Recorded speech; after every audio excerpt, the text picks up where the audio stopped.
Nah, jadi perkuliahan hari ini ada dua topik ya. Topik pertama itu tentang eh, tumor-tumor di uterus. Topik yang kedua adalah tumor ovarium. Ya, jadi dari kedua topik tersebut saya akan membawakan tentang tumor ovarium. Nanti Dokter Yeni akan membawakan tentang tumor uterus, tumor-tumor atau kelainan yang ada di uterus. Eh, Kalau melihat susunan organ ya, sebenarnya akan dimulai dari uterus. Nanti lagi sebentar Dokter Yeni akan eh, lebih dahulu memberikan perkuliahan tentang tumor-tumor di uterus dan penekanan-penekanan kasus apa saja yang akan kita berikan nanti pada saat praktikum. Karena tidak mungkin memberikan seluruh kasus di praktikum dalam waktu yang cuma sebentar. Ya, itu mungkin kalimat pembukaan yang bisa saya berikan. Mudah-mudahan perkuliahan praktikum hari ini dapat diikuti dengan baik dan dapat dimengerti sehingga besok kita bisa praktikum dengan baik. Mungkin Dokter Yeni sudah ada di room. Oke, terima kasih Dokter Jati untuk pembukaannya. Jadi seperti yang disampaikan sama Dokter Jati, hari ini kita perkuliahan untuk persiapan praktikum besok ya. Jadi ada dua organ yang kita bahas, tumor-tumor pada dua organ. Itu adalah di tumor-tumor di uterus sama tumor-tumor di ovarium. Nah, saya mendapat bagian tumor-tumor di uterus dan itu pun tumor-tumor yang sering-sering kita jumpai. Sebelumnya ini saya belum tahu anak semester berapa ya sekarang ya, adik-adik ini ya. Izin dokter semester 4 dokter. Oh, semester 4. Kemarin waktu semester 1 kan sudah praktikum untuk epitel dasar itu ya, sudah ya, Ih, sudah ya. sudah dokter. Heeh. Oke, saya share ini dulu ya.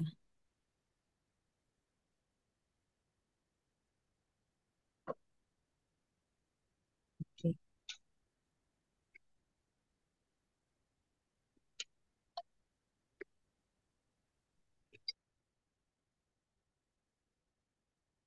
Sudah kelihatan ya PPT-nya? Sudah ya? Ih, sudah dokter. Sudah terlihat? Sudah dokter. Sudah. Heeh. Oke. Jadi saya langsung saja untuk flashback dulu ya sebelum kita memulai tumor-tumor yang kita bahas di situ. Yang tadi di paling depan itu kan kita akan nanti akan dibahas adalah adenomiosis, kemudian leiomyosarkom, karsinoma endometrium ya. Jadi penekanannya di sini adalah adik-adik harus paham dulu anatomi daripada uterus itu ya. Jadi uterus itu di bawah uterus itu ada namanya vagina. Kemudian ada namanya serviks ya. Di sini ada namanya serviks. Kemudian di atasnya ini adalah cavum uteri dan ini adalah uterus. Ada bagian corpus uteri dan ada bagian fundus uteri. Dan masing-masing dinding ini secara histologi terdiri dari lapisan endometrium, miometrium, dan lapisan perimetrium. Yang terluar adalah lapisan perimetrium. Kenapa saya menekankan adik-adik untuk mengingat kembali anatomi dan histologi? Karena ini terkait dengan praktikum besok yang akan adik-adik lihat. Kelainan-kelainan yang kita bahas di sini adalah kelainan-kelainan yang ada pada lapisan endometrium, lapisan miometrium, dan lapisan di perimetrium tidak kita bahas. Karena pada lapisan perimetrium hanya terdiri dari jaringan ikat fibrokolagen. Ya. Oke, nah ini adalah secara histologi. Secara histologi, dinding uterus itu terdiri dari lapisan endometrium dari sini sampai ke sini, kemudian lapisan miometrium yang terdiri dari sel-sel otot polos dan lapisan perimetrium. Ya, lapisan endometrium itu terdiri dari stroma dan kelenjar endometrium. Ini penting sekali adik-adik pahami, karena nanti di dua lapisan inilah kita akan bercerita tentang tumor-tumornya. Kayak misalnya di sini, adik-adik masih ingat nggak di semester 1 ada praktikum tentang epitel, ya. Pada kelenjar endometrium itu dilapisi oleh epitel apa? Secara normalnya. Di sini kan ada lapisan endometrium. Lapisan endometrium itu terdiri dari stroma endometrium dan kelenjar endometrium. Nah, adik-adik harus mengenal kelenjar endometrium sama stroma endometrium karena nanti ini terkait dengan kelainan yang disebut dengan adenomiosis. Ya, ada yang bisa bantu misalnya ini di eh, kelenjar endometrium itu dilapisi oleh epitel apa dan nanti dia akan berkembang kalau dia menjadi tumor akan menjadi tumor apa yang nanti akan kita bahas. Mungkin bisa dibantu sama ininya, kortinya. Mohon izin dokter, mohon Mm-mm. maaf apabila keliru. Seingat saya itu adalah simple columnar, dokter. Kenapa? Simple columnar, dokter. Kurang jelas ya kok. Saya nggak jelas mendengarnya. Mohon izin dokter, epitel kolomnar selapis, dokter. Ya, epiter columnar pseudostratified. Ya. Iya. Nah, nanti dari situ, dari epitel itulah dia akan muncul keganasan yang namanya karsinoma endometrium. Yang spesifiknya nanti akan kita bahas adalah khusus endometrioid adenokarsinoma. Ya. Nah, lapisan berikutnya ini adalah lapisan miometrium. Nah, pada lapisan miometrium ini kita akan bahas tumor jinak maupun tumor ganasnya, yaitu leukemia dan leiomyosarkom. Jadi, kalau adik-adik bilang leukemia, adik-adik udah tahu bahwa leukemia itu adalah tumor jinak yang berasal dari otot polos yang terdapat pada lapisan miometrium dinding uterus. Paham ya adik-adik ya? Nah, kemudian bentuk ganasnya yang kita bahas adalah leiomyosarkom. Leiomyosarkom itu adalah bentuk keganasan dari sel otot polos yang berasal dari lapisan miometrium dinding uterus. Oke, paham ya adik ya? Kita lanjut. Nah, ini juga histologi. Histologi dari dinding uterus. Ada lapisan miometrium dan lapisan miometrium. Lapisan endometrium dan lapisan miometrium. Lapisan perinya tidak kelihatan karena tipis di sini ya. Nah, kita bahas mulai satu persatu ya. Yang pertama adalah adenomiosis. Per definisi, adenomiosis itu merupakan lesi non-neoplastik. Bedakan ya dengan lesi neoplastik. Adenomiosis merupakan lesi yang non-neoplastik pada jaringan miometrial, yaitu terdapatnya stroma dan kelenjar endometrium di lapisan miometrium. Itu harus dipegang adik-adik ya, dipegang. Per definisi yang dimaksud dengan adenomiosis adalah terdapatnya stroma dan kelenjar endometrium pada lapisan miometrium. Nanti dibedakan dengan endometriosis ya. Cuman di sini tidak dibahas endometriosisnya. Jadi kita yang penting buat besok ya. Nah, epidemiologi mungkin bisa dibaca, biasa terjadi pada usia reproduktif dan jarang terjadi pada postmenopause ya. Faktor resikonya usia yang semakin meningkat sampai menopause, multiparitas, merokok terkait dengan kadar serum estrogen, kemudian terdapat riwayat operasi pada uterus sebelumnya, dan penggunaan obat-obat tamoxifen. Nah, bagaimana patofisiologi terjadinya adenomiosis? Nah, adenomiosis itu bisa disebabkan karena adanya proses trauma atau injury atau repair pada uterus. Misalnya pada waktu operasi sesar, misalnya ya pada waktu ada kerokan, misalnya kita melakukan tindakan kerokan pada abortus. Nah, itu kan ada proses injury di situ ya pada lapisan endometriumnya. Kemudian bisa dikatakan juga berkaitan dengan faktor imun dan tingginya hormon prolaktin. Mekanismenya bagaimana? Nah, mekanismenya pada saat ada trauma bisa saja terjadi infiltrasi dari stroma dan kelenjar endometrium yang masuk ke lapisan miometrium. Atau bisa juga terjadi yang disebut dengan metaplasia in situ dari stem cell yang masih ada di lapisan miometrium. Gambaran klinisnya bagaimana? Gambaran klinis dari adenomiosis yaitu terdapat pembesaran uterus, kadang-kadang bisa diraba ataupun kadang-kadang tidak bisa diraba juga gitu kan. Kemudian gejala yang tidak spesifik dikatakan tidak spesifik karena apa? Ada dismenore, menoragi, AUB, dispareuni itu gejala-gejala yang bisa juga ditimbulkan oleh tumor-tumor selain adenomiosis ini gitu. Makanya dibilang gejalanya tidak spesifik. Tapi bisa dipikirkan seandainya ada misalnya pasien yang datang mengeluh, dok saya mengalami dismenore, mengalami menoragi, kemudian ada dispareuni, nyeri berkaitan dengan gangguan menstruasi, bisa dipikirkan salah satunya adalah adenomiosis. Dan dikatakan juga adenomiosis ini cenderung regresi setelah menopause. Bagaimana cara mendiagnosis adenomiosis? Gold standard untuk mendiagnosis adenomiosis yaitu melalui pemeriksaan PA ya dari spesimen operasi, tidak bisa dilakukan melalui spesimen uretase. Nah, ini adalah gambaran makroskopisnya. Kalau besok kita praktikumnya adalah gambaran mikroskopisnya. Tidak bisa kita bawakan sampel makroskopisnya ya. Jadi dari gambar aja adik-adik bisa melihat bahwa ini adalah gambaran makroskopis dari adenomiosis. Ini adalah gambaran dari uterus ya. Kalau dibelah, uterus itu akan terlihat seperti ada kayak spon, ya seperti ada bolong-bolong di sini di dinding uterusnya. Nah, kayak begini. Seperti ada bercak-bercak perdarahan.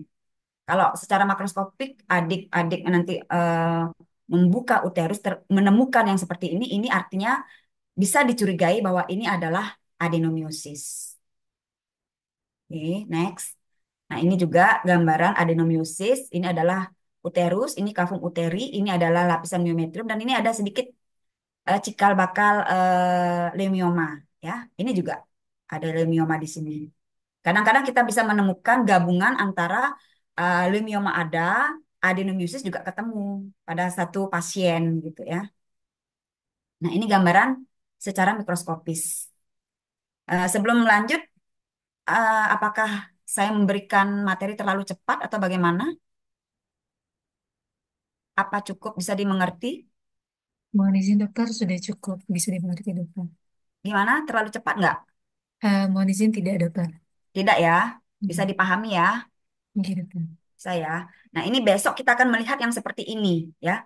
Yang dimaksud dengan adenomiosis tadi per definisi adalah terdapatnya stroma dan kelenjar endometrium pada lapisan myometrium ya.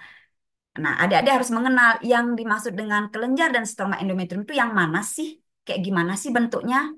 Nah, ini adalah kelenjar endometrium, yang ini adalah stroma endometrium. Yang ini sel otot polos lapisan myometrium. Normalnya ini kan nggak harus ada di lapisan myometrium. Dia normalnya ada di lapisan endometrium.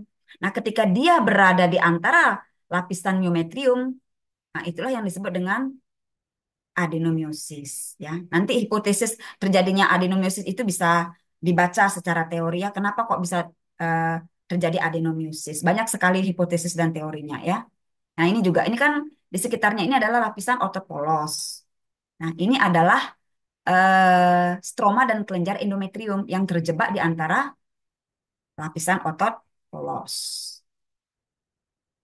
Nah, ini juga sama gambarannya. Ini adalah kelenjar-kelenjar dari endometrium. Ini adalah stroma endometrium, ya. Ini.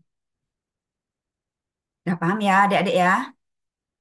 Masih ingat pelajaran yang epitel pelapisnya apa ini waktu semester 1 ya? Nah, ini kita lanjut ke leukemia.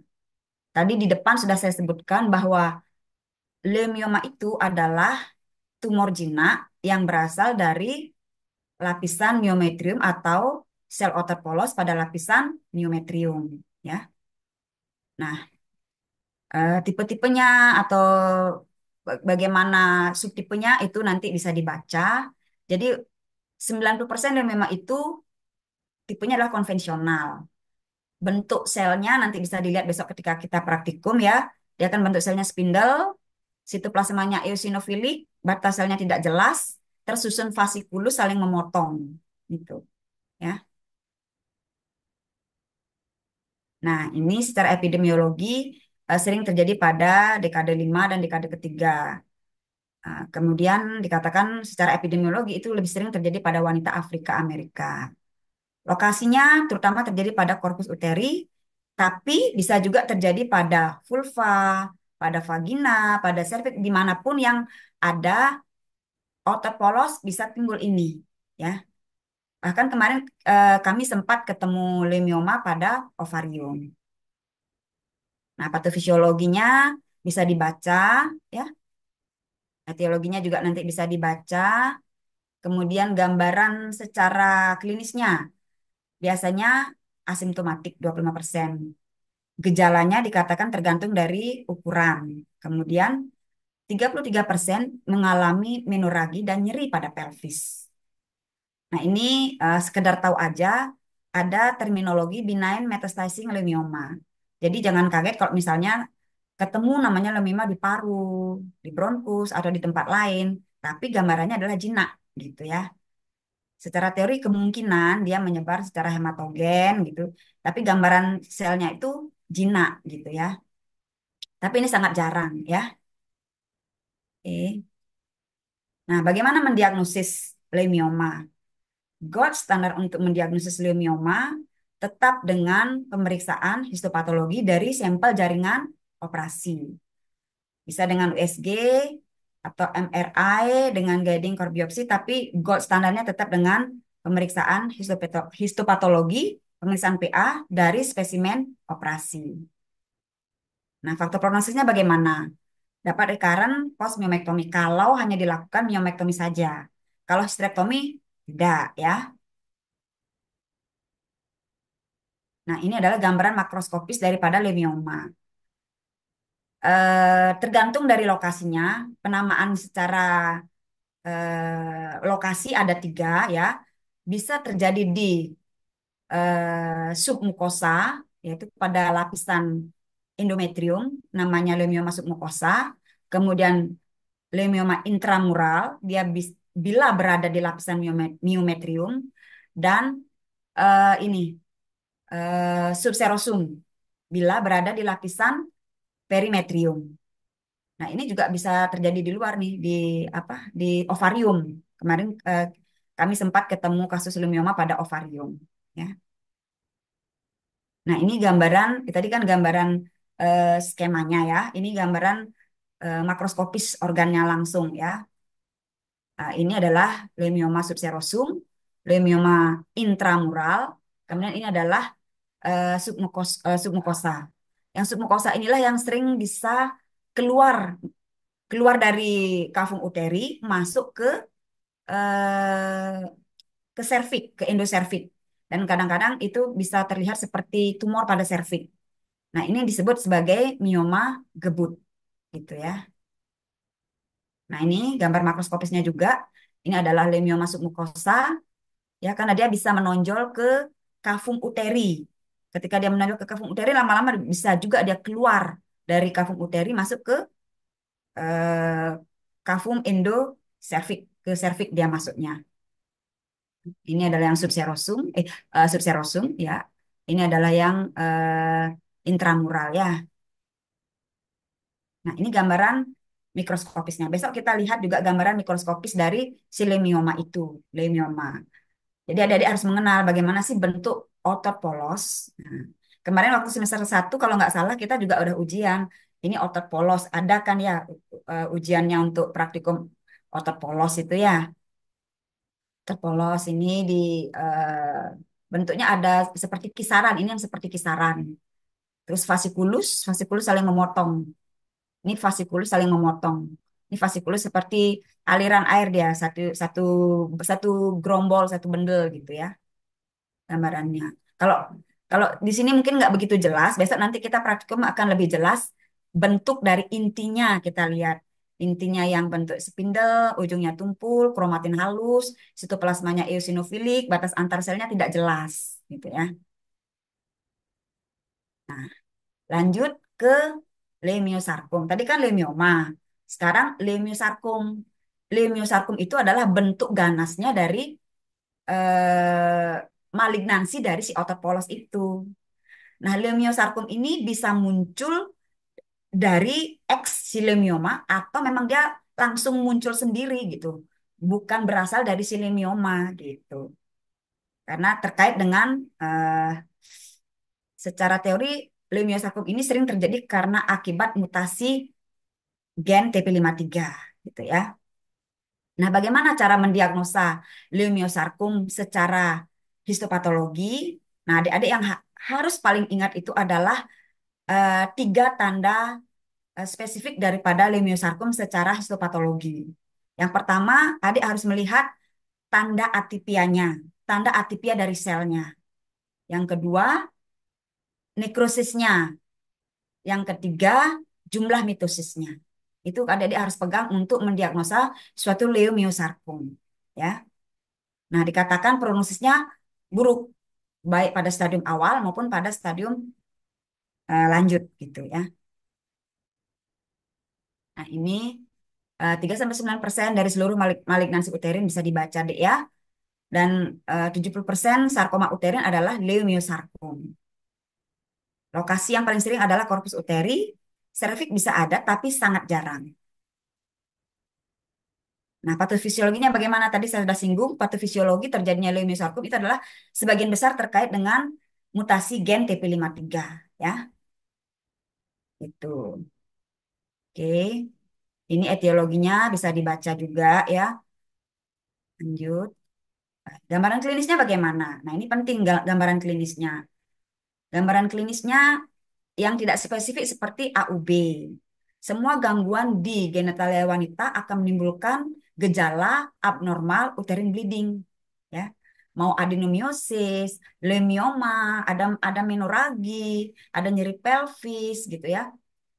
Tapi ada satu yang ciri khasnya untuk kalau ketemu ini ya, oh nanti kalau ketemu CA endometrium ini beda-beda. Kalau leiomyosarkom itu eh, prognosisnya buruk gitu ya. Begitu ketemu brek langsung cepat ininya, cepat eh, meninggalnya gitu ya. Kemudian eh, dia bagaimana cara mendiagnosanya? Tetap mendiagnosa tumor itu gold standarnya adalah dengan pemeriksaan histo PA. Kemudian untuk lab kliniknya ada nggak seperti misalnya tumor-tumor yang lain, ada pemeriksaan tumor A, ada marker spesifiknya. Nah, kalau leiomyosarkom ini tidak ada marker spesifiknya. Hanya disebutkan bahwa kadar LDH pada leiomyosarkom itu lebih tinggi dibandingkan dengan leukemia. Nah, terapinya bagaimana untuk leiomyosarkom itu? Terapinya kalau masih operable ya bisa di hysterektomi gitu ya. Kemudian bisa dilakukan kemoterapi, radioterapi, imunoterapi, ataupun hormonal terapi. Nanti untuk masalah terapinya ini eh, dokter klinisnya nanti yang lebih paham, tergantung dari stadiumnya. Nah, ini adalah gambaran makroskopisnya. Gambaran makroskopis leiomyosarkom itu adalah berbeda dengan tadi si leukemioma. Kalau leukemioma tadi kan seperti berbatas tegas dia ya, berbatas tegas dan tidak tampak ada perdarahan. Tapi kalau si leiomyosarkom udah kelihatan fokus-fokus perdarahan, bahkan kadang-kadang kelihatan banyak fokus-fokus nekrosis secara makroskopis sudah kelihatan. Nah ini ya, dia berbenjol-benjol, permukaan luarnya udah berbenjol-benjol ya. Ini agak mirip, tapi nanti kita lihat secara mikroskopisnya. Agak mirip seperti leukemia, tapi mikroskopisnya akan kita pastikan. Makanya gold standarnya adalah dengan pemeriksaan histopatologi. Diulang-ulang lagi, yang kita cari nanti untuk menegakkan diagnosa bahwa itu adalah leiomyosarkom adalah satu atipia sitologinya, dua nekrosisnya, tiga mitosisnya. Oke, nah ini adalah gambaran mikroskopisnya. Tadi kan disebutkan kriteria diagnosis untuk menegakkan suatu leiomyosarkom adalah tiga. Yang pertama adalah atipia inti. Nah, ini gambaran mikroskopis daripada atipia inti sel-sel si leiomyosarkom. Ya, ini ya. Adik-adik dapat kuliah neoplasia kan? Coba kan, Kortinya jawab dulu dong. Nggih, dokter sudah Dapat dapat. kuliah neoplasia ya? Nggih. Sudah ya. Dokter siapa yang memberikan kuliah neoplasia? Dokter Suparna, dokter. Dokter Suparna. Adik-adik diberikan tentang bagaimana perubahan sel-sel neoplastik, ciri-ciri sel neoplastik yang ke arah ganas. Masih ingat? Nah, tadi kan saya menekankan gambaran normal leukemia.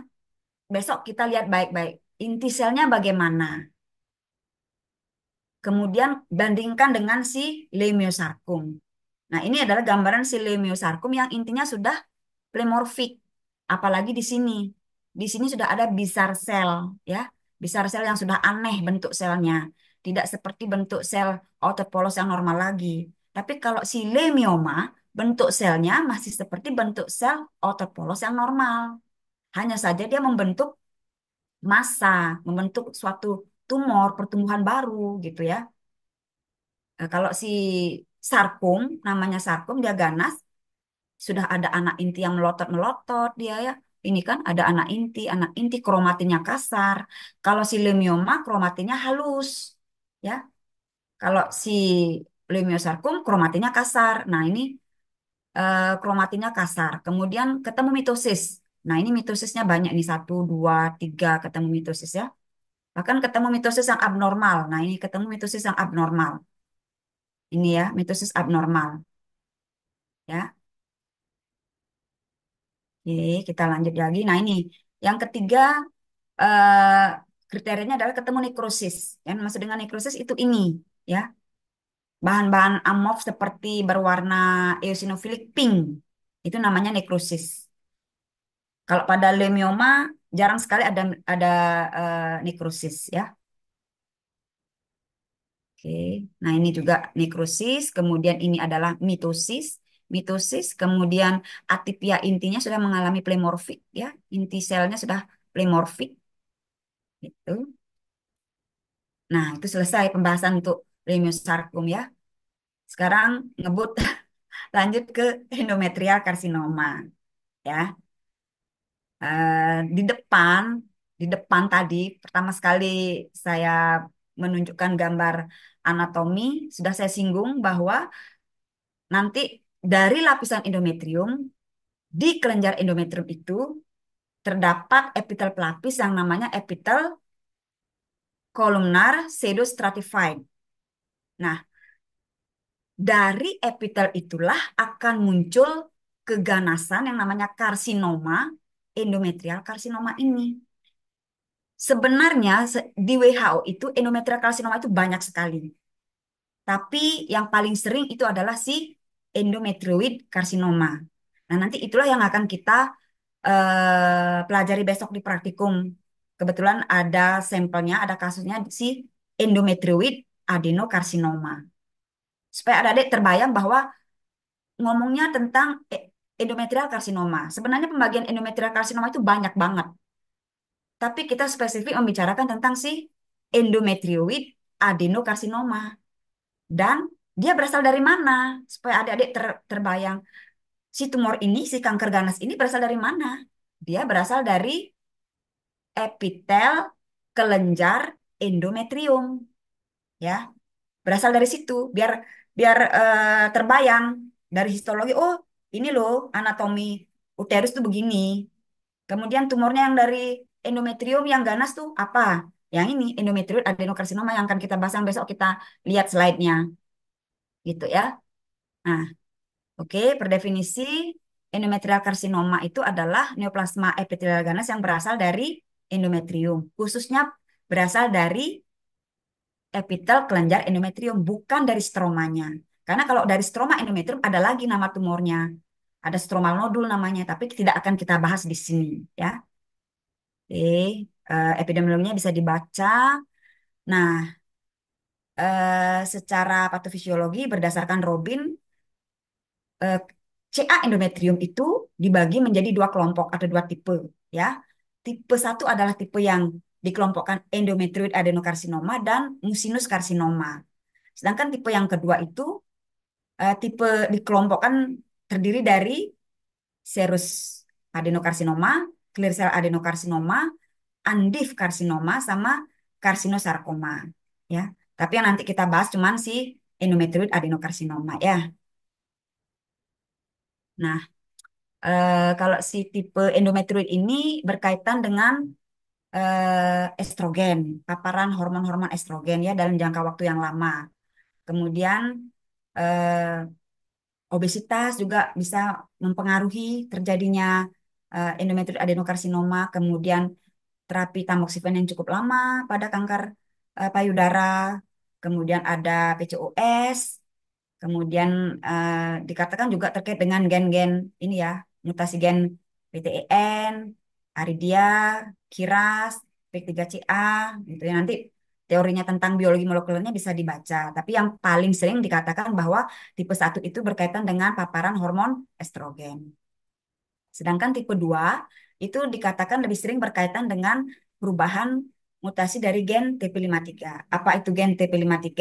Nanti itu ada pelajarannya di kuliah neoplasia ya. Kuliah neoplasia ada itu tentang mutasi gen TP53. Apa itu gen TP53 itu dibahas pada kuliah neoplasia ya.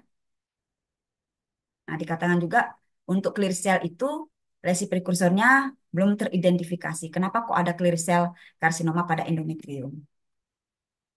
Nah, gambaran klinisnya bagaimana? Nah, ini yang tadi saya mau bilang, gambaran klinisnya hampir rata-rata itu AUB. Ada hipermenore, menoragi gitu ya. Tapi ini yang si CA endometrioid ini sering terjadi pada wanita postmenopause. Ingat ya, Dek ya, terjadi paling sering pada wanita postmenopause. Kemudian gejalanya yang khas yang bisa diingat adalah discharge vaginanya. Biasanya discharge vaginanya itu jernih. Kalau ada eh, CA endometrium, discharge vaginanya jernih gitu. Seperti air dia. Itu yang kalau misalnya nanti adik-adik ketemu nih udah jadi dokter, ada pasien mengeluh keputihan, tapi keputihan saya jernih seperti air. Nah, itu bisa dipikirkan. Jangan-jangan ini CA endometrium. Nah, nanti adik-adik bisa mengusulkan pemeriksaan ABC untuk menegakkan diagnosa si CA endometrium ini, gitu ya. Nah, bagaimana cara mendiagnosisnya? Bisa dengan USG pelvis atau USG transvaginal.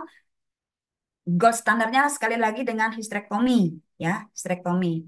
Bisa juga dengan sampel biopsi kuretase atau biopsi si endometrium, ya. Nah, apa yang mempengaruhi faktor prognosisnya? Apa saja yang mempengaruhi eh, penderita atau pasien-pasien CA endometrium ini? Tergantung dari stadiumnya. Kemudian 5 year survival rate-nya 90% masih bagus jika ditemukan pada stadium 1. Kemudian 85% untuk stadium 2, 45% stadium 3. Jadi kalau semakin tinggi stadiumnya, ya semakin prognosisnya semakin jelek gitu ya. Kemudian bisa bermetastasis yang paling sering pada tulang, otak, pada liver, paru gitu ya. Bisa recurrent juga bisa karena misalnya sudah menyebar, bisa aja muncul lagi satelit nodul gitu bisa. Bisa menginvasi ya, nggak cuma terbatas pada endometrium, bisa menginvasi ke lapisan myometrium. Kemudian tergantung juga histologic type-nya gitu ya. Biasanya yang clear cell itu lebih jelek prognosisnya gitu ya. Kemudian tergantung dari tumornya juga, ada enggaknya invasi fasa, dan kelompok molekuler adalah mutasi-mutasi daripada genetiknya. Nah, terapinya bagaimana untuk si CA endometrium ini? Bisa dilakukan total abdominal hysterectomy di salpingo oophorectomy. Bisa dilakukan di seksi KGB regional, bisa dilakukan terapi medikal. Nah, ini bisa sebenarnya sih jarang ya untuk terapi-terapi hormonal ini. Nanti bisa ditanyakan kepada dokter klinisinya, kemudian terapi radiasi dan kemoterapi. Nah, ini gambaran makroskopisnya. Secara makroskopis sudah beda ya sama tadi si lemioma. Beda juga dengan si lemiosarkum gitu ya. Yang di sini yang kelihatan adalah pasti di kavum uternya sudah kayak benyek dia di kavum uteri. Karena lokasi tumornya adalah pertama kali tumor permanen itu kan ada di lapisan endometrium. Nanti dia akan menyebar masuk ke lapisan ke sini, lapisan miometrium. Dari sini awalnya dia, ya. Dari sini awalnya, dari lapisan endometrium. Di mana lapisan endometrium terdiri dari stroma dan kelenjar endometrium. Kelenjar endometrium dilapisi oleh epitel. Nah, dari epitel itulah muncul si endometrial karsinoma ini. Oke, nah ini. Tadi saya bilang kan di kavum uternya akan banyak kayak ini dia. Banyak nekrosis. Ini kavum uterinya nih. Nah, ini juga kayak begini secara makroskopis. Ya, banyak fokus-fokus perdarahan, banyak jaringan nekrosis secara makroskopis. Kavum uterinya banyak. Nah, ini juga secara makroskopis kavum uterinya kan kayak begini nih.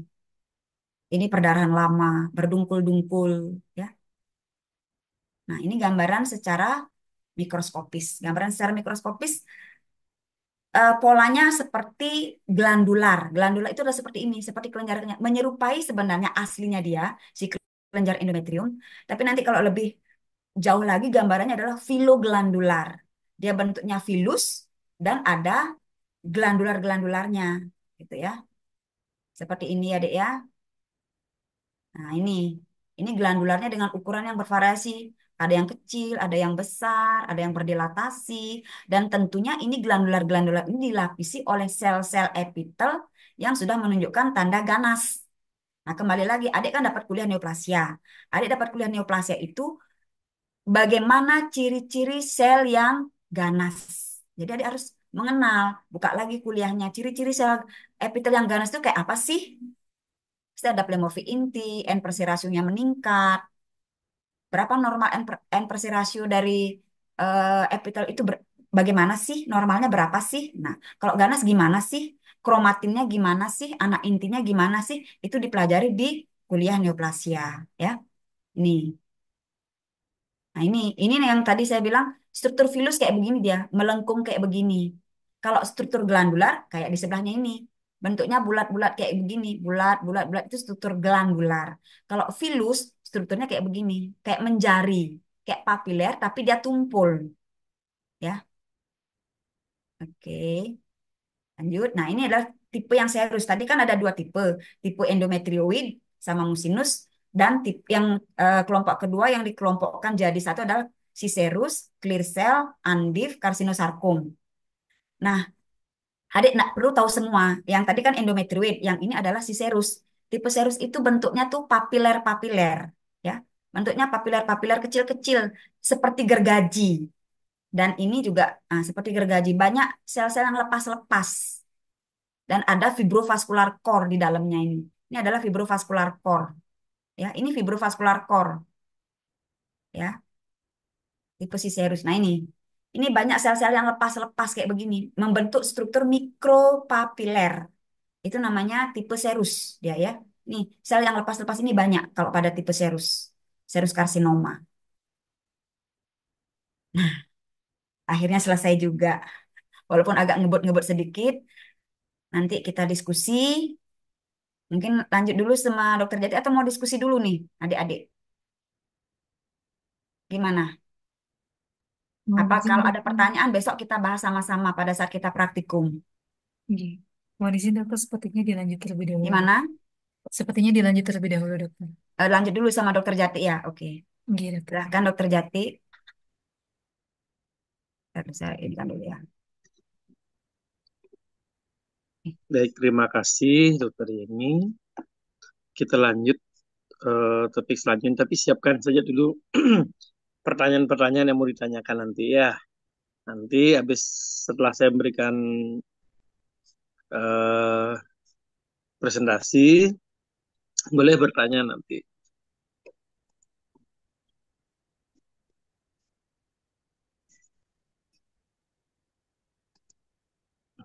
Ya, ini sudah ditutup ya, gininya kok masih gini. Sebentar, sebentar, sebentar.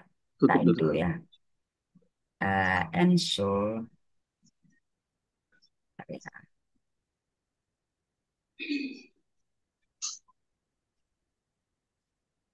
Sudah ketutup nggak? Belum ya? Belum. Masih. Belum ya? Bentar ya.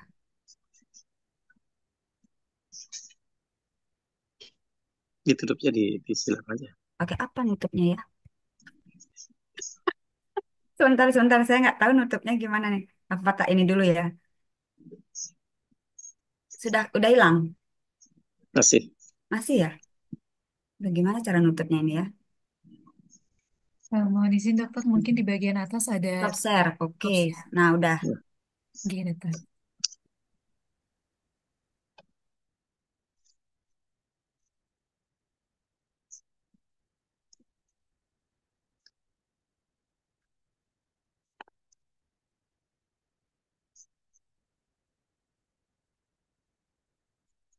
Sebentar ya.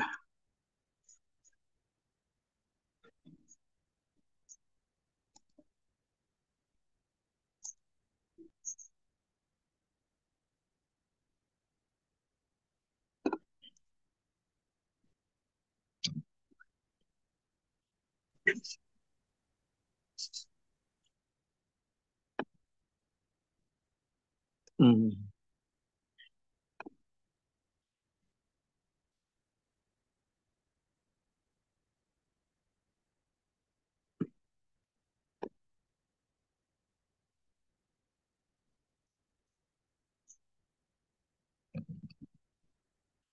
Nah, kita mulai perkuliahan dengan topik patologi anatomi tumor ovarium. Ya, ini adalah ilustrasi ya. Ini adalah tumor ovarium kanan dan kiri. Ini adalah uterus. Jadi kalau kita melihat tumor di ovarium itu sebenarnya ada banyak ya, ada sekian ini. Kalau secara umum menurut WHO ada sekian banyak, ini adalah tumor ovarium dengan berbagai klasifikasinya. Tapi karena kita dibatasi waktu dan juga dibatasi topik yang harus diberikan, ya kita mengikuti topik yang sesuai dengan apa namanya yang diminta. Jadi topik bahasannya yang sebenarnya adalah fibroma ovarium, kemudian kista ovarium ini ya. Kista ovarium ini yang kita berikan itu adalah eh, untuk praktikum nanti ya, hanya musinus musinus tumor ya, musinosis adenoma dan borderline, kemudian disgerminoma, kemudian teratomanya adalah matur dan imatur. Tapi untuk teori ini akan saya berikan semua sekilas ya. Kita mulai dari apa namanya eh, ovarium, fibroma ovari. Jadi fibroma ovari itu adalah tumor ovarium jinak ya, yang berasal dari sel-sel fibrus yang ada di ovarium. Namanya juga fibroma ya. Tentunya adik-adik udah pernah mengikuti perkuliahan tentang nomenklatur yang berkaitan dengan neoplasma itu ya. Jadi fibroma, oma itu adalah jinak, fibro itu artinya jaringan ikat fibros yang terdiri dari fibrosit dan fibroblast. Kalau teorinya begini ya, dia jarang terjadi, dia biasanya terjadi pada perimenopause atau pasca menopause, insidensinya kecil gitu ya. Ini jarang kita ketemu, bahkan kami di sini ya, dari sudah 12 tahun, baru sekali ketemu yang ini. Jadi ini makroskopisnya kan seperti ini. Ya, ini ada bagian putih, putih kekuningan ini ya. Ini adalah fibroma ovarii. Kalau misalnya nantinya warnanya seperti ini, kuning tua atau cenderung ke arah oranye ini, nanti dia akan menjadi tekoma namanya. Tapi kalau gabungan dua-duanya, fibrotekeoma namanya. Ini gambaran lain lagi, tumor yang sedemikian besar ya, dia menudul keluar ini, menonjol dari ovarium. Warnanya ya seperti ini, putih kecoklatan, coklat muda ya. Ini gambar makroskopinya seperti ini. Tumornya berkapsel karena dia tumor jinak, cenderung berkapsel, berpadas tegas, kemudian membentuk nodul, bisa keluar ovarium, bisa juga mendesak jaringan ovarium di sekitarnya. Warnanya putih kemerahan atau kecoklatan. Konsistensinya padat, kadang-kadang ditemukan kista kecil. Ini adalah gambaran mikroskopisnya. Ini yang tipe hiperseluler ya, sebenarnya selular fibroma sebenarnya. Jadi sel-selnya padat, banyak banyak terdapat sel-sel berbentuk bulat oval sampai spindle yang tersusun vasikulus padat.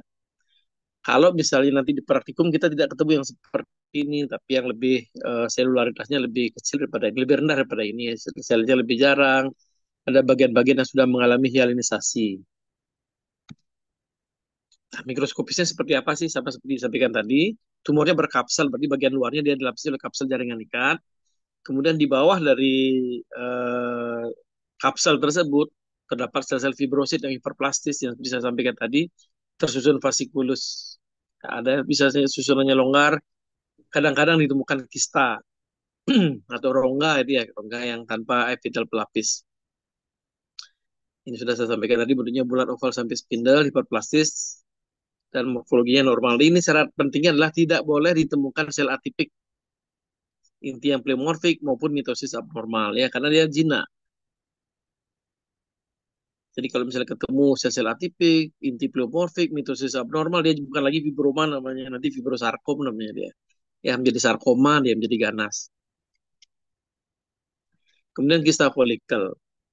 Sebenarnya kista folikel ini cukup sering kita ketemukan ya, cuman dalam apa namanya praktikum nanti tidak banyak kita bahas karena eh, apa namanya kita fokuskan ke satu kista yang sering kita temukan yang eh, ukurannya besar. Kalau kista folikel ini bisa besar, tapi lebih lebih sering kita ketemunya ukuran yang kecil-kecil yang kalau kista folikel ya.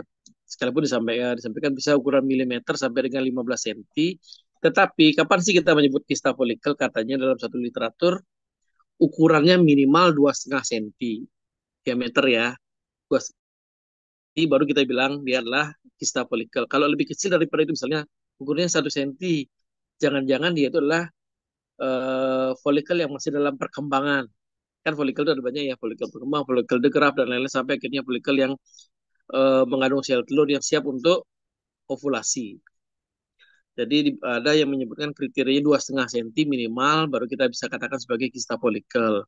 Tetapi dalam praktikum atau dalam kenyataan nantinya, kita jarang ketemu yang 2,5 cm. Sekalipun memang 2,5 cm awalnya kita ketemu, tetapi pada saat di processing, dia mengkerut. Jadi lebih kecil pada 2,5 cm nanti ukurannya. Nah, ini gambaran ilustrasinya ya. Kenapa saya bilang tadi ada dibatasi 2,5 cm. Kadang kita ketemu yang seperti ini. Ada korpus luteum, apa namanya, kista folikel-folikel yang sudah matang, yang masih mengandung sel telur, itu bisa bentuk rongga dia. Bentuk rongga nanti, kalau rongganya ukurannya masih 1 cm, belum kita bilang kista folikel. Ya. Nah, yang menyebabkan eh, kista folikel inilah ini. Dia tidak menutup, tidak ovulasi, tidak keluar sel telurnya, dia terus membentuk rongga besar, makin lama makin besar makin besar. Nah, itu jadi kista folikel.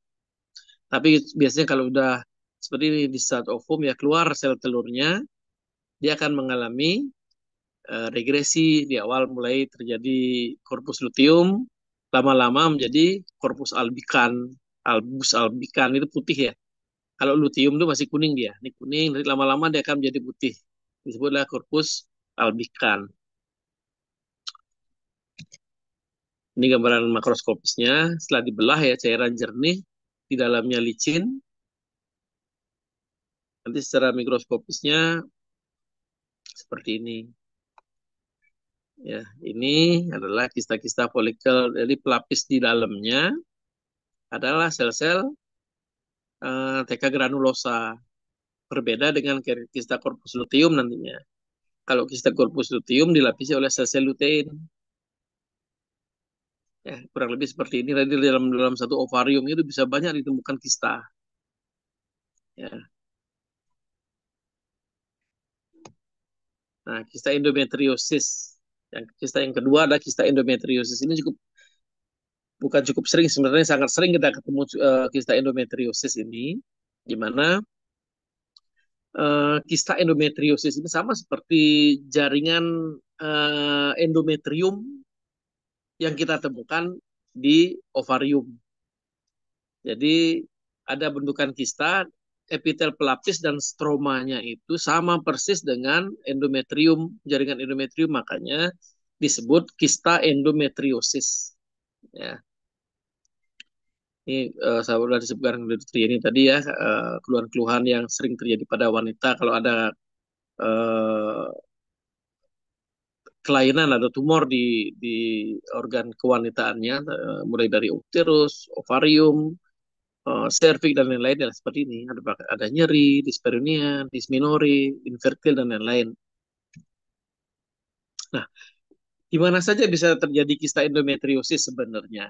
Nah, kista ini kan endometrium ya, lapisan endometrium. Ini bisa tumbuh di mana saja. Bisa dia tumbuhnya misalnya di jaringan otot myometrium, namanya adenomyosis. Ya, itu bisanya disebut endometriosis interna dia karena masih di dalam uterus. Tapi kalau udah keluar dari uterus disebut dengan endometriosis eksterna. Kalau misalnya dia di tuba, tidak membentuk kista, kita sebut cuma endometriosis tuba. Di ovarium misalnya cuma ketemu stroma dan kelenjar endometrium tapi tidak membentuk kista, kita sebut endometriosis. Di dinding perut misalnya ketemu, kita sebut endometriosis. Ya, tapi kalau misalnya dia membentuk kista, kita sebut kista endometriosis.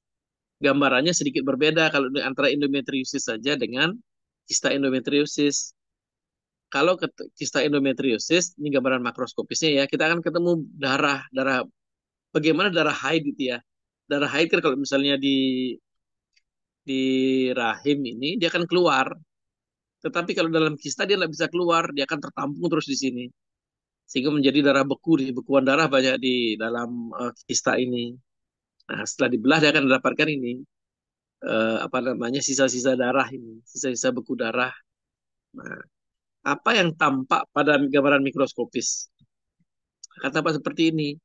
Epitel permukaannya akan serupa dengan epitel pada endometrium.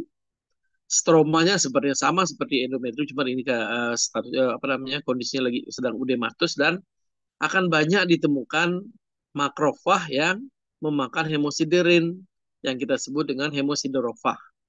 Ini yang coklat-coklat ini ya. Ini namanya hemosiderofag. Ini menandakan adanya perdarahan kronis, perdarahan berulang. Jadi perdarahan darah-darah atau pecahan-pecahan darah, ada darah yang lisis itu diserap oleh tubuh, dimakan oleh makrofag.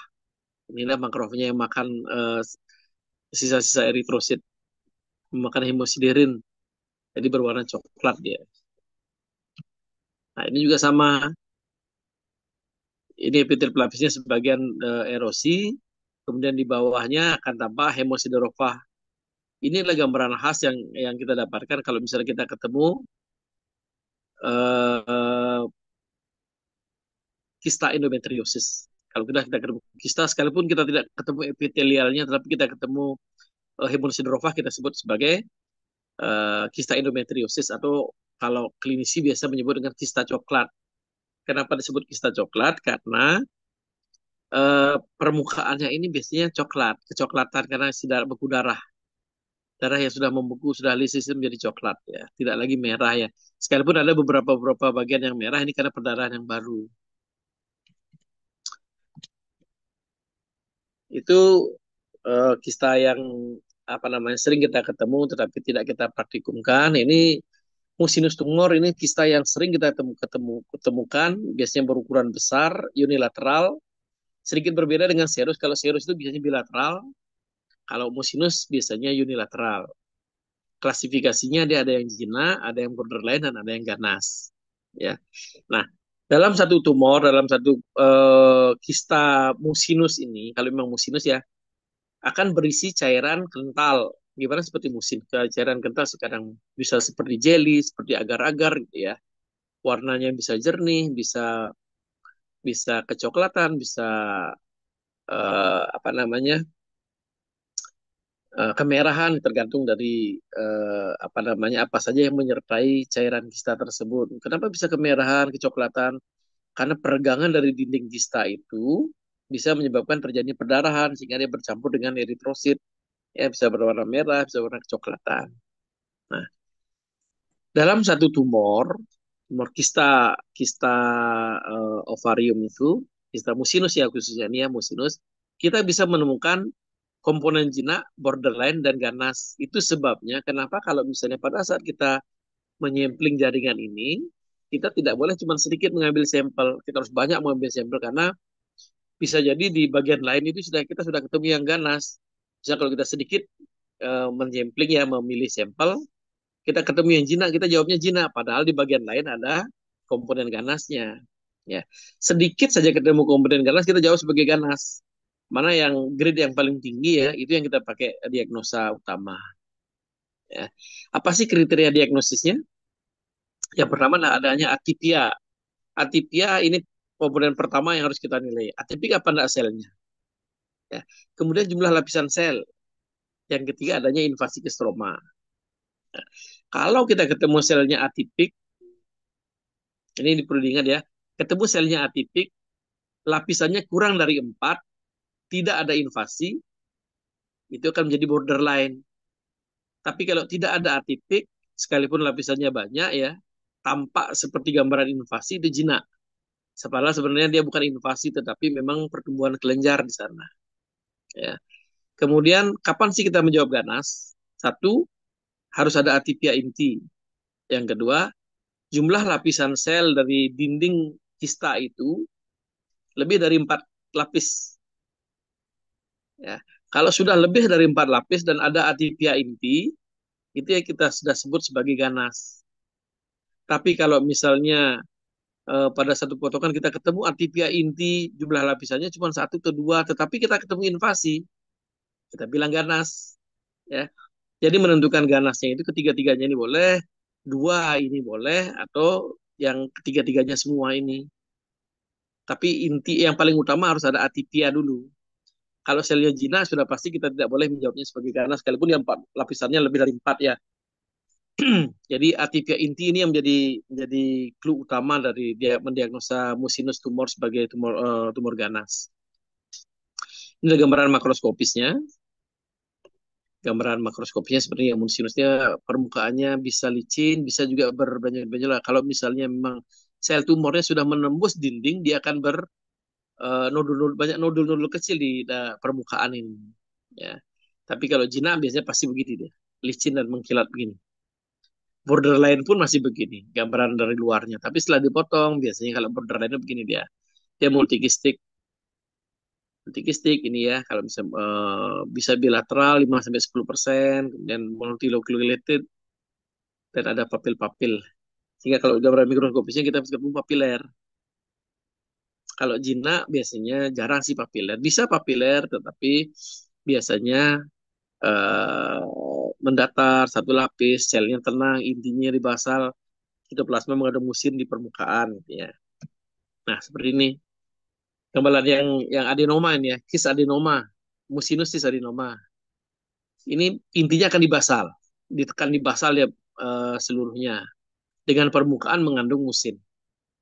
Ya, selapis sel atau 1 sampai 2 lapis sel dan selnya dengan morfologi inti yang masih dalam batas normal atau monomorf, homogen gitu ya.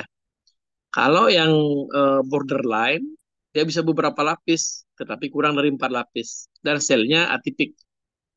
Sel atipik, intinya atipik, tetapi kurang dari 4 lapis, tidak ada invasi, jadilah dia borderline.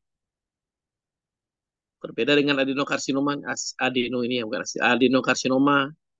Ini sudah pasti adeno, karena apa? Jelas ada invasi, selnya atipik. Ya, mungkin di permukaannya ada yang bagian lebih dari 4 lapis.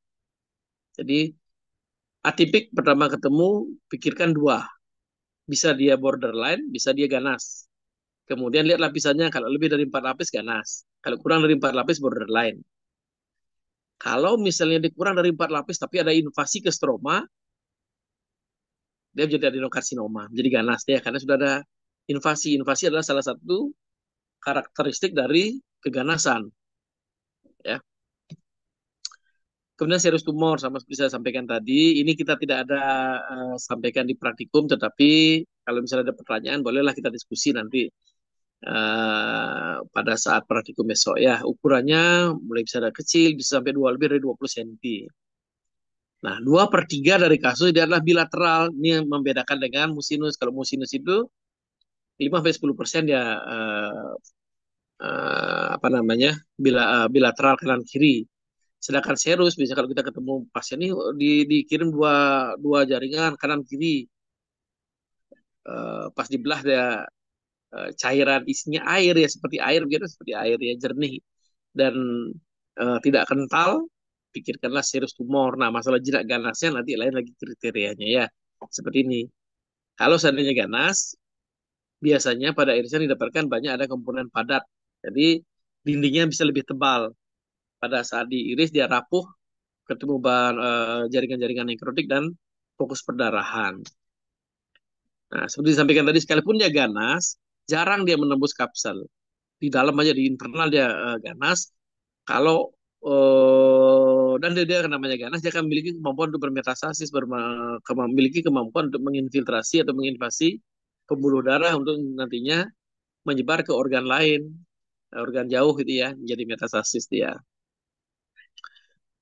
Ini gambaran makroskopisnya, sama mirip seperti dengan musinus, tetapi pada saat dibelah isinya seperti air. Nah, gambarannya seperti ini nih yang jinak, selapis, ini ya, tenang. Kalau misalnya serus ini di seluruh lapisan dia sama, jinak-jinak semua, borderline semua, ganas-ganas semua. Gitu. Jarang ada dalam satu tumor itu ketemu komponen jinaknya, komponen borderline, ketemu komponen ganas. Berbeda dengan musinus. Kalau musinus itu sering ketemu dalam satu kista itu ada komponen jinaknya, komponen borderline, dan komponen ganas. Kalau serus dia berbeda biasanya. Ya, inilah serus dia selnya selapis, intinya monomorf, jarang ditemukan adanya nekrotik. Ini yang borderline sudah mulai atipik sel-selnya, tetapi tidak didapatkan adanya invasi ke stroma. Ini yang membedakannya. Kalau misalnya pada serus tidak memakai jumlah lapisan, tetapi ada tidaknya infiltrasi atau invasi ke stroma. Berbeda dengan yang ini yang ganas ya. Adalah sel-selnya, dia ada invasi ke stroma. Di dalam stroma kalau ini bersih, ya, cenderung bersih. Kayak gini yang ketemu banyak adanya invasi sel-sel ganas di stroma ovarium. Nah, kalau endometrioid karsinoma sebenarnya gambarannya sama persis dengan gambaran di uterus seperti yang dijelaskan oleh dokter Yeni. Hanya saja dasar dari organnya berbeda. Kalau pada endometrioid karsinoma di ovarium, kita akan ketemu komponen-komponen ovarium, misalnya ketemu stromanya ovarium, ketemu corpus luteum, ketemu corpus albican kalau dia baru habis menstruasi gitu ya. Tetapi bentukan sel-sel tumornya sama. Adanya filonodular, filoglandular itu ya, ada bentukan filus, bentukan glandular itu ada. Ya, ini yang low grade, yang well diff ya, sel-selnya relatif tenang, ya bentukannya. Ini yang filus, ya, nodonofilus gini. Yang ini yang glandular, yang berongga ini glandular. Ya. Kalau kita mengatakan adeno ya memang ada glandular ya. Karsinoma ini menandakan sel-selnya atipik. Bagaimana menentukan atipik ini? Kita lihat N per C rasio, ukuran inti dan jumlah sitoplasmanya, perbandingannya bagaimana. Kalau dia sitoplasma makin sedikit, intinya makin besar, nah itulah salah satu tanda ganas. Kemudian ukuran inti bervariasi, ada yang kecil, ada yang besar. Kemudian membran inti, bagian pinggir dari inti dia tidak lagi licin membulat begitu, tetapi udah irreguler dia, udah berlekuk-lekuk. Kemudian kromatin yang kasar, ketemu anak inti, dan ketemu mitosis yang abnormal. Nah, topik berikutnya ada sebenarnya kista ovarium dulu banyak ya, ada clear cell, ada transisional, dan macam-macam ya, banyak ada. Cuman itu yang kita berikan cuma seperti itu untuk perkuliahan karena waktunya cuma sebentar. Kemudian kita masuk ke topik berikutnya adalah teratoma. Teratoma ini sebenarnya bisa terjadi di mana saja di seluruh tubuh ya. Tetapi kalau misalnya kita di luar biasanya teratoma itu berasal dari germinal layer. Jadi germinal layer ini eh, paling banyak itu sebenarnya adanya di eh, sel-sel yang nantinya akan membentuk apa namanya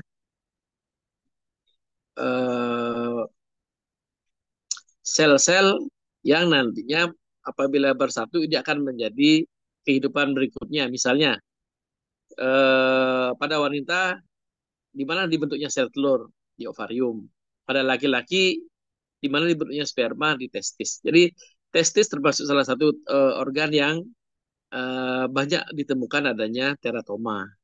dibandingkan dengan organ lain pada laki-laki ya. Sedangkan pada wanita, teratoma yang terutama yang tripasik ya. Tripasik itu banyak ditemukan di ovarium karena di ovarium itu ada bibit-bibit germinal layer yang tiga germinal layer ini ya. Ada yang endodermal, ektodermal, dan mesodermal. Ya. Apa sih ektodermal? Ektodermal adalah organ-organ yang membentuk bagian luar dari tubuh manusia. Ektodermal. Misalnya apa? Kulit. Itulah ektodermal. Kemudian mesodermal adalah di bawahnya kulit. Misalnya ada otot di sana, ada tulang, ya. Itu masuk mesodermal. Masuk otak juga mesodermal. Nah, endodermal yang mana namanya endodermal? Endo itu bagian dalam, organ-organ berongga yang ada dalam tubuh. Ya, misalnya apa? Usus, saluran nafas. Ya, itu endodermal. Ya, itu untuk memudahkan mengingat sebenarnya ya. Mana si endodermal, mana mesodermal, mana ektodermal. Nah, teratoma ini dibagi lagi ada sebenarnya ya, kalau tergantung pembagian kita mau pembaginya mau jinak ganas. Kalau misalnya jinak kita sebut sebagai matur teratoma. Kalau yang ganas imatur teratoma. Tetapi kalau misalnya berdasarkan jumlah komponen yang membentuknya, eh, kalau misalnya komponennya cuma satu, misalnya di kulit nih, di bawah kulit ada kista ini. Ternyata baru dibelah isinya komponen-komponen kulit ya, ada epidermis, ada dermis, ada rambut dan lain-lain di sana. Oh, berarti dia monofasik, monofasik teratoma, ya. Tetapi tidak hanya di kulit, di ovarium pun bisa. Misalnya epidermoid cyst, dermoid cyst, kemudian struma ovarii, ya. Itu monofasik dia, hanya satu komponen, misalnya dari mesodermal saja, seperti tadi struma ovarii. Atau misalnya dari komponen ektodermal saja, jadi epidermoid cyst, dermoid cyst gitu ya. Jadi kenapa disebut epidermoid? Karena menyerupai epidermis. Oh, itu berarti menyerupai ya. Epidermoid berarti menyerupai dermis, epidermis. Kalau dermoid cyst menyerupai dermis ya. Kemudian kalau bifasik, bifasik itu dari dua komponen, bisa ektodermal sama mesodermal atau ektodermal dengan endodermal ya. Tergantung komponen yang kita temukan pada saat pemeriksaan histopatologi. Kalau tripasik kita ketemu tiga-tiganya, misalnya ketemu jaringan kulit, ketemu jaringan tulang, otak ketemu, kemudian jaringan usus juga kita ketemu. Itu tripasik. Nah, sekarang permasalahannya apakah kita ketemu komponen imatur apa tidak? Ya, kalau kita ketemu komponen imatur, mis neuroektodermal imatur, itu menandakan dia itu ganas. Teratoma imatur itu ganas ya. Kalau kita tidak ketemu komponen imatur tadi, kita sebut sebagai matur teratoma. Kalau misalnya bentuknya dia secara makroskopis dia padat, kita tidak menyebutnya sebagai kistik, tapi matur teratoma. Gitu. Tapi kalau misalnya kita punya kistik, matur kistik teratoma, imatur kistik teratoma. Ini ya untuk nomenklaturnya. Nah, keganasan pada teratoma ditentukan adanya komponen imatur atau neuroektodermal imatur. Ya, insidensinya kecil, terutama pada usia-usia remaja, dewasa muda, itu ya. Itu biasanya bisa sering ditemukan adanya komponen imatur. Ya. Grade itu ditentukan berapa sih jumlah komponen imatur yang kita temukan per lapang pandang, per slide sih sebenarnya ya, per sampel. Nanti kalau misalnya ketemu sekian, di grade 1, ini grade 2, grade 3, itu sebatas ada tahu ya bahwa ada grade yang harus dinilai pada komponen, pada diagnosa teratoma. Ya, secara makroskopis bisa biasanya unilateral, bisa juga bilateral ya ukurannya seperti ini ya. Dia bisa solid, bisa kistik. Ya. Nah, imatur teratoma seperti saya sampaikan tadi, bila didapatkan adanya komponen imatur. Imatur artinya komponen yang belum matang, tidak matur dia ya. Biasanya tumornya solid. Ditemukannya pada bagian yang solid gitu maksudnya ya. Bukan berarti tumornya totalnya semuanya solid. Nah, tumornya kistik tetapi ada bagian padat di sana, itu yang harus penting kita cari untuk mencari bagian komponen imaturnya. Ya.